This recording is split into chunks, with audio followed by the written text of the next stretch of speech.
नमस्कार, मैं हूं आशीष त्रिपाठी आपके साथ और 8 बजे की ताजा खबरों से बुलेटिन की शुरुआत करेंगे। इस वक्त की बड़ी खबर से पाकिस्तान पर महंगाई बम फूटा। दरअसल 12 बजे से पेट्रोल की कीमतों में 5 रुपए प्रति लीटर की दर से बढ़ोतरी की गई है और अब 1 लीटर पेट्रोल की कीमत 272 रुपए पाकिस्तानी रुपए हो गई है। आपको बता दें कि हाई स्पीड डीजल में प्रति लीटर 13 रुपए बढ़ा दिए गए हैं और अब 293 रुपए प्रति लीटर पाकिस्तान में डीजल की कीमत हो गई है। और केरोसिन की कीमतों की बात करें तो 2 रुपए 56 पैसे इस पर बढ़ाए गए हैं। केरोसिन की नई कीमत अब 190 रुपए प्रति लीटर हो गई है। 28 फरवरी को पेट्रोल की कीमतों में 5 रुपए की कमी की घोषणा की गई थी और महंगे डीजल पेट्रोल से अन्य वस्तुओं के दाम पर एक बार फिर असर पड़ेगा और इनकी कीमत बढ़ने से ट्रांसपोर्टेशन बढ़ेगा। ट्रांसपोर्टेशन से लगभग जरूरी सभी चीजों पर दाम बढ़ जाएंगे। पाकिस्तान में इस वक्त महंगाई बम फूटा है और पड़ोसी मुल्क की स्थिति महंगाई को लेकर काफी खराब होती जा रही है और पाकिस्तान पर महंगाई बम का असर कुछ इस कदर, क्योंकि रात 12 बजे पेट्रोल की कीमत में 5 रुपए प्रति लीटर का इजाफा किया गया। अब वहां जो पेट्रोल है वो 272 रुपए प्रति लीटर की दर से मिलेगा और डीजल 293 रुपए प्रति लीटर की दर से, जबकि केरोसिन की कीमतों में लगभग 2.5 रुपए यानी 2 रुपए 56 पैसे का इजाफा पाकिस्तानी रुपए में किया गया है। आपको बता दें कि यहां महंगाई की स्थिति कुछ ऐसी है कि पाकिस्तान के आम आवाम इस वक्त महंगाई के भारी बोझ तले दबने को मजबूर है। पाकिस्तान में हालात ये हो चले हैं कि अब पेट्रोल, डीजल, केरोसिन की कीमत बढ़ने के बाद ट्रांसपोर्टेशन पर इसका सीधा असर पड़ेगा। एक जगह से दूसरी जगह आवश्यक वस्तुओं के परिवहन में जो खर्च आता है वो बढ़ जाएगा। तो ऐसे में लगभग सभी चीजों के दाम बढ़ने की संभावना है।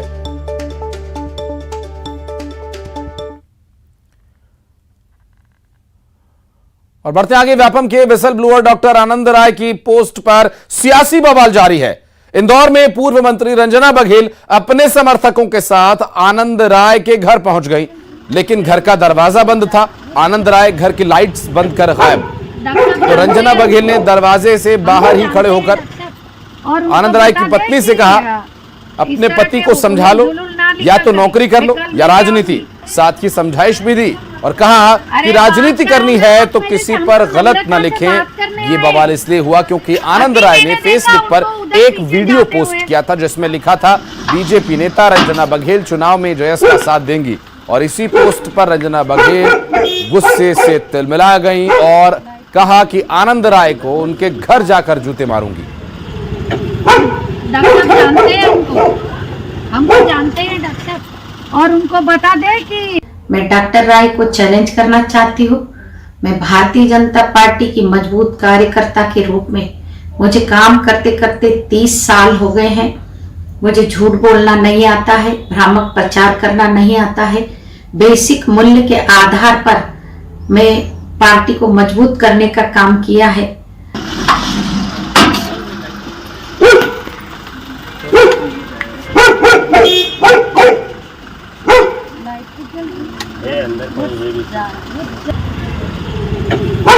डॉक्टर जानते हैं हमको जानते हैं डॉक्टर, और उनको बता दे कि इस तरह के उलूल जुलूल ना लिखा करे। मैं कल मिलने आऊंगी। अरे बात कराओ ना आप मेरे से, हम तो नम्रता से बात करने आए। अभी मैंने देखा उनको उधर पीछे जाते हुए। चलिए बढ़ते आगे। मध्य प्रदेश बोर्ड ने पेपर लीक मामले में विज्ञप्ति जारी की है और माध्यमिक शिक्षा मंडल ने जांच के लिए परीक्षा नियंत्रक की अध्यक्षता में 6 सदस्यीय कमेटी गठित की है और यह कमेटी बोर्ड को रिपोर्ट सौंपेगी जिसके आधार पर आगे की कार्रवाई की जाएगी। बता दें कि पेपर लीक मामले में भ्रामक जानकारी फैलाने को लेकर 4 मार्च को भिंड जिला शिक्षा अधिकारी ने संदिग्ध लोगों पर FIR दर्ज की थी और पेपर लीक मामले में विधानसभा में हंगामा भी हुआ था।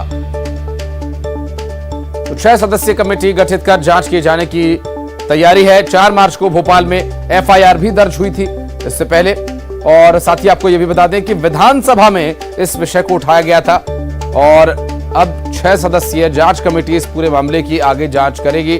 परीक्षा नियंत्रक जांच के आधार पर कार्रवाई की जाएगी और परीक्षा नियंत्रक की अध्यक्षता में यह कमेटी गठित की जाएगी। तो 6 सदस्यीय इस कमेटी में परीक्षा नियंत्रक इसका नेतृत्व करेंगे। पेपर लीक मामले की जांच की जाएगी। मध्य प्रदेश बोर्ड ने इसके बारे में विज्ञप्ति जारी की है और जांच के लिए जो कमेटी गठित होगी एक निश्चित समय में उन्हें जांच रिपोर्ट सौंपने का जिम्मा दिया जाएगा। हालांकि कितना समय लग सकता है अभी इसके बारे में कुछ नई जानकारी मिल रही है।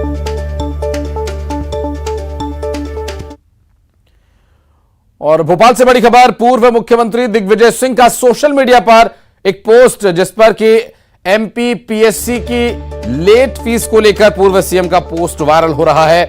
एमपीपीएससी की लेट फीस को लेकर सवाल उठ रहे हैं और छात्रों को विलंब शुल्क 25,000 जमा करने के निर्देश दिए गए। दरअसल जनवरी 2023 में एमपीपीएससी के असिस्टेंट लेक्चरर के लिए निर्देश थे और अब इस पूरे मामले में छात्रों को 25,000 रुपए लेट फीस जमा कराने के निर्देश दिए गए हैं। जनवरी 2023 में एमपीपीएससी लेक्चरर असिस्टेंट के लिए पूर्व मुख्यमंत्री दिग्विजय सिंह ने सोशल मीडिया पर एक पोस्ट लिखकर डाला है और अब इस पोस्ट के वायरल होने की बाद इस पर हालांकि अभी कोई प्रतिक्रिया इस पोस्ट के अलावा नहीं आई है, जबकि लेट फीस को लेकर पूर्व सीएम का यह पोस्ट वायरल हो रहा है। आपको बताएं तो एमपीपीएससी की लेट फीस को लेकर सवाल उठाए गए हैं। छात्रों को विलंब शुल्क 25,000 जमा कराने के निर्देश दिए गए हैं। जनवरी 2023 में एमपीपीएससी असिस्टेंट लेक्चरर के लिए निर्देश दिए गए थे और साथ ही ये लेट फीस जमा कराने को लेकर पूर्व मुख्यमंत्री दिग्विजय सिंह ने सोशल मीडिया पर पोस्ट डाला था। और गरियाबंद के कुंडेल भाठा धान खरीदी केंद्र में रात के वक्त धान का उठाव हो रहा है, परिवहन हो रहा है। नियमों के खिलाफ इस धान खरीदी केंद्र में धड़ल्ले से रात के अंधेरे में धान का उठाव हो रहा है और रात में धान के उठाव में भारी गड़बड़ी की आशंका रहती है। खरीदी केंद्र से धान उठाने का समय सुबह से लेकर शाम 6 बजे तक का है, लेकिन कुंडेल भाठा धान खरीदी केंद्र से दिन में धान उठाव नहीं करके रात में हो रहा है, जिससे कई सवाल उठ रहे हैं। अब इस मामले में खरीदी केंद्र के प्रभारी गोलमोल जवाब दे रहे हैं, जबकि मार्केटिंग अधिकारी का यह कहना है कि मामले की जांच कराई जाएगी और दोषियों पर कड़ी कार्रवाई होगी।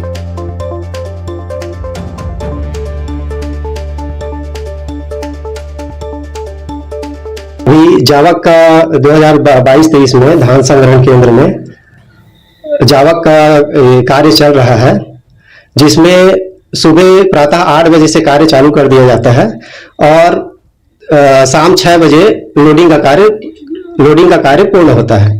उसके बाद बहुत सारा ऐसी प्रक्रिया होती है जिसमें प्रक्रिया करते तक करीब तकरीबन 7-8 बज जाता है। शासन के गाइडलाइंस अभी तक मेरे को प्राप्त नहीं हुआ है। तो इसका मतलब कि रात तक परिवहन कराया जा सकता है।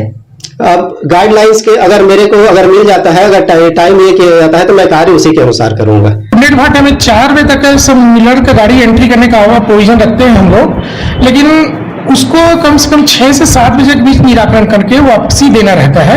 रात के 8-9 बजे तक गाड़ी को वापसी जारी करने का हमारे यहाँ से कोई निर्देश नहीं है और हम तो इस चीज़ों को गलत ही बोलेंगे और आपके माध्यम से हमको जानकारी मिले है, हम तत्काल इस पर जांच भी करेंगे और उसको बंद भी करवाने का कुछ भी ऐसी घटनाएं हो रही होगी तो नहीं उसको वो किस आधार को तथ्य बोले मैं उसके बात करके पता करता हूँ मैं, पर जहाँ तक कि ऐसा कोई आदेश हमारे यहाँ से नहीं गया है। कुंडेल धान संग्रहण केंद्र में रात तक परिवहन करने का काम किया जाता है। इसको लेकर जब हम यहाँ पर पहुंचे और हमारे एक सहयोगी साथी यहाँ से निकलने वाली तमाम गाड़ियों का वीडियो बनाने लगे तो आनंद फानन में इस गेट को बंद कर दिया गया और अंदर कम से कम 20 से 30 गाड़ियां हैं, कुछ लोड गाड़ियां हैं, कुछ खाली गाड़ियां हैं। और यहाँ पर देखिए कि बाहर में भी कुछ ट्रकें जो है वो धान से भरा हुआ ट्रक जो है यहाँ पर खड़ा हुआ है, जो एक बड़ा सवाल खड़ा करता है और क्या रात में परिवहन करना कितना उचित है, इस पर भी सवाल खड़े होता है। और यहाँ के केंद्र प्रभारी दीपक कनौजे ने संतुष्ट पूर्ण जवाब नहीं दिया। उन्होंने कहा कि लिखित ऐसा कोई आदेश उनके पास नहीं है, रात तक काम किया जा सकता है, लेकिन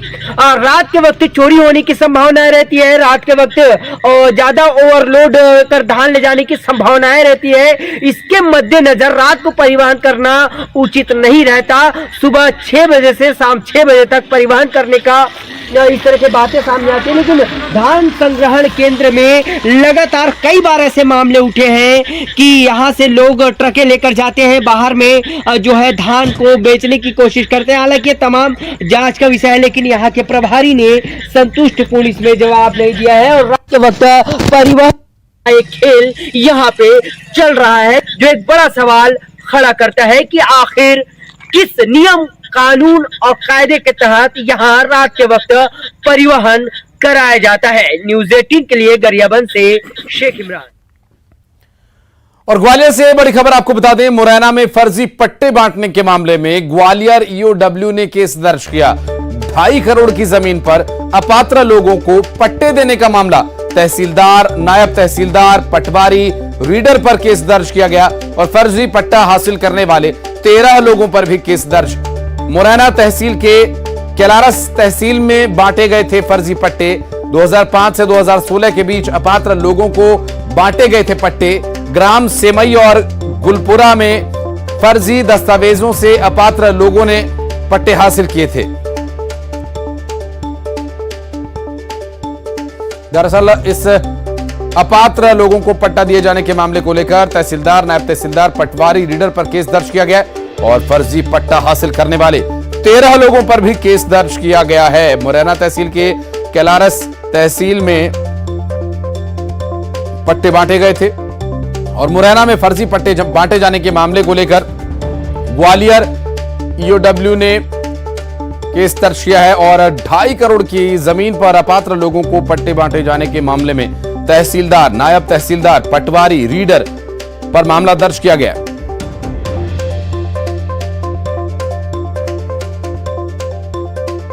सुशील हमारे सहयोगी इस वक्त हमारे साथ हैं फोन लाइन पर। सुशील, क्या कार्रवाई चल रही है? अब तक कितने लोगों पर मामला दर्ज हुआ और ईओडब्ल्यू क्या कुछ कह रहा है इस बारे में? देखिए, मुरैना जिले के केलारस तहसील के सेमई और गुलपुरा 2 गांव में 2005 से लेकर 2017 के बीच जमीन के पट्टे बांटे गए थे। इन पट्टों में भारी फर्जीवाड़ा हुआ था। फर्जी दस्तावेजों के आधार पर इसमें पट्टों का वितरण किया गया था जमीन के, और यही वजह है कि इस मामले की एक शिकायतकर्ता सुल्तान सिंह ने शिकायत की थी ईओडब्ल्यू को। ईओडब्ल्यू ने इस मामले में जब दस्तावेजों को देखा तो उसमें अनियमितता पाई गई थी और इसी के चलते ईओडब्ल्यू ने यहाँ ग्वालियर में केस रजिस्टर्ड किया है, जिसमें 2005 से लेकर 2017 के बीच केलारस के इन गांवों में पट्टा बांटने वाले तत्कालीन 3 तहसीलदार, एक नायब तहसीलदार, पटवारी, रीडर, उपपंजीयक के साथ ही जो 13 पट्टाधारी है जिन्होंने फर्जी दस्तावेजों के आधार पर गलत तरीके से सरकारी जमीन पर पट्टे हासिल किए थे, इनके खिलाफ आर्थिक अनियमितता का केस दर्ज किया है। अब पुलिस इस ईओडब्ल्यू इस मामले में आगे जांच करेगी, साथ ही बयान के लिए भी इनको बुलाएगी। तो कहीं ना कहीं 2.5 करोड़ रुपए की जो सरकारी जमीन थी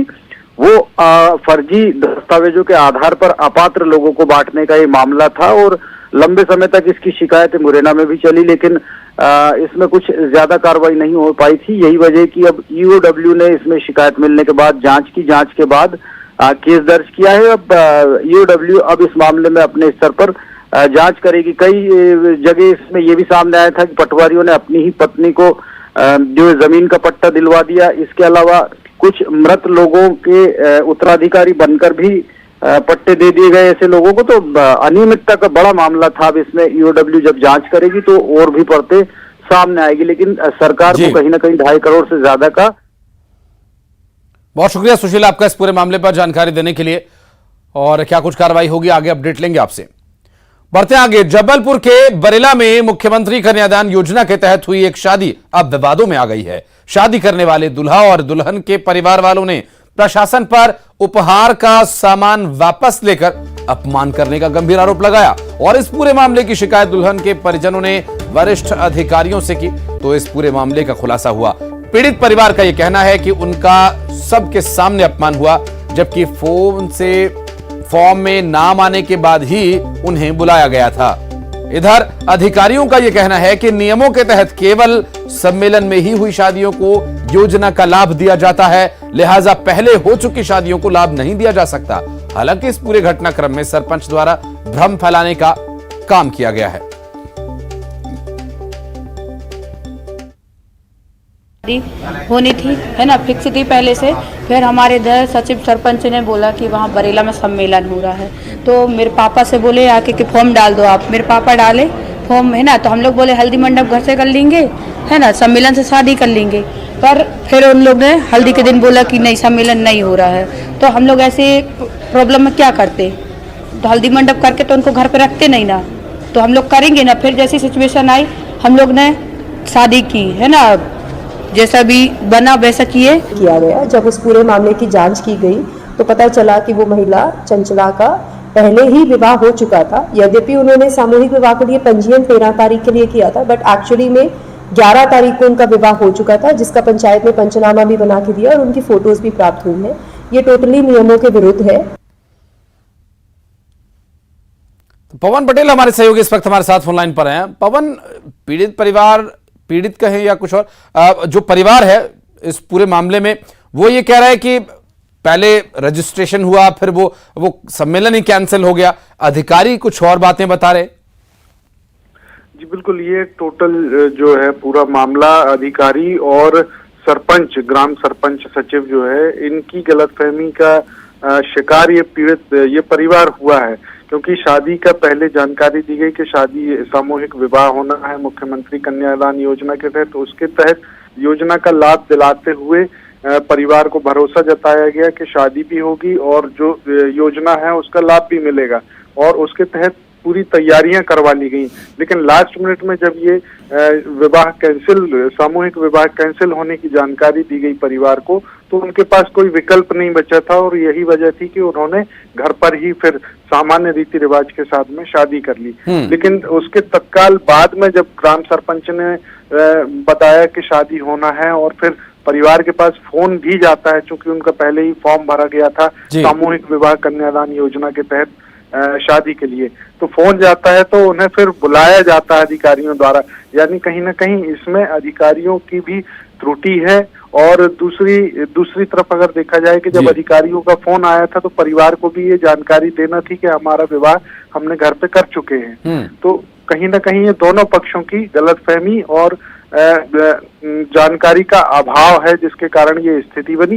फिलहाल अधिकारी इस मामले में जांच कर रहे हैं। जो भी अगर अधिकारी या ग्राम सरपंच सचिव दोषी पाए जाएंगे तो संभव है कि उनके खिलाफ भी विभागीय निष्पक्ष रूप से कार्रवाई होनी चाहिए, और निष्पक्षता के साथ क्या आगे पवन इस पर एक्शन लिया जाता है देखना है होगा। बहुत शुक्रिया आपका। और धमतरी से क्या अहम खबर आपको बता दें, आज किसान नेशनल हाईवे पर चक्का जाम करेंगे। दरअसल धान की फसल के लिए बांध से पानी छोड़े जाने की मांग है। किसानों की बिजली कटौती बंद किए जाने की मांग, पानी बिजली की मांग को लेकर यह आंदोलन कर रहे हैं किसान, और दोपहर 1 बजे अंबेडकर चौक पर चक्का जाम कर प्रदर्शन करेंगे। और आपको बता दें कि इस चक्का जाम के पीछे जो मकसद है, किसानों का स्पष्ट कहना है कि उनकी मांग बिजली और पानी की है। बिजली की आपूर्ति, पानी की आपूर्ति ठीक तरीके से हो, अन्यथा ये चक्का जाम, ये प्रदर्शन इसी तरह से आगे भी जारी रहेगा। आज 1 बजे से प्रदर्शन की तैयारी है।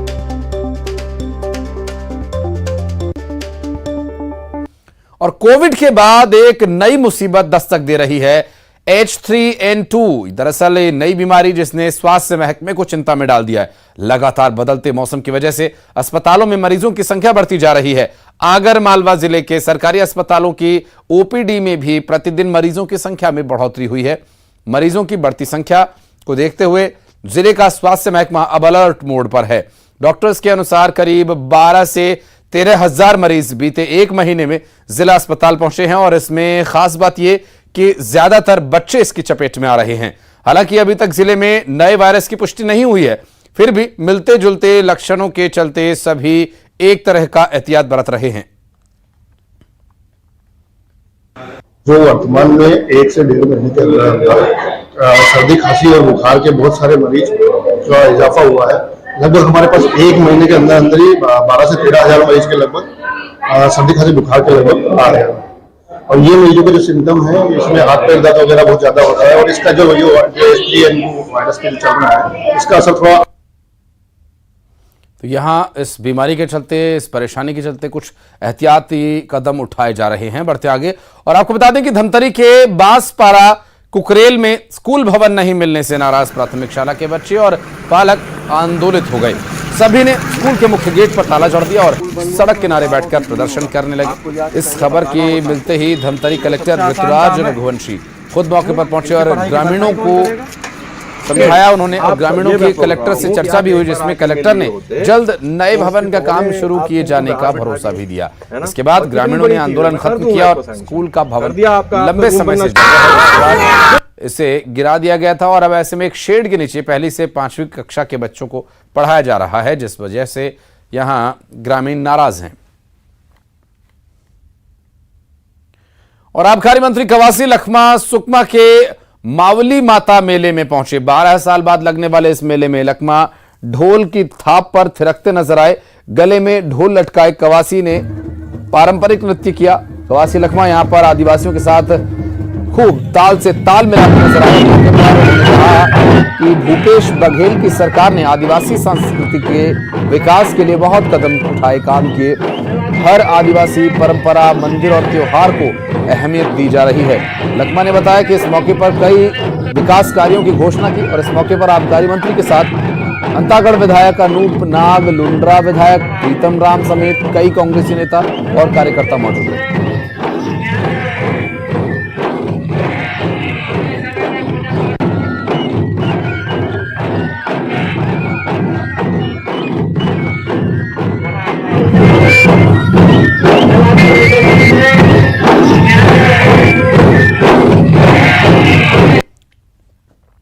और यहां रुके हैं एक छोटे से ब्रेक के लिए, बहुत जल्द लौटते हैं।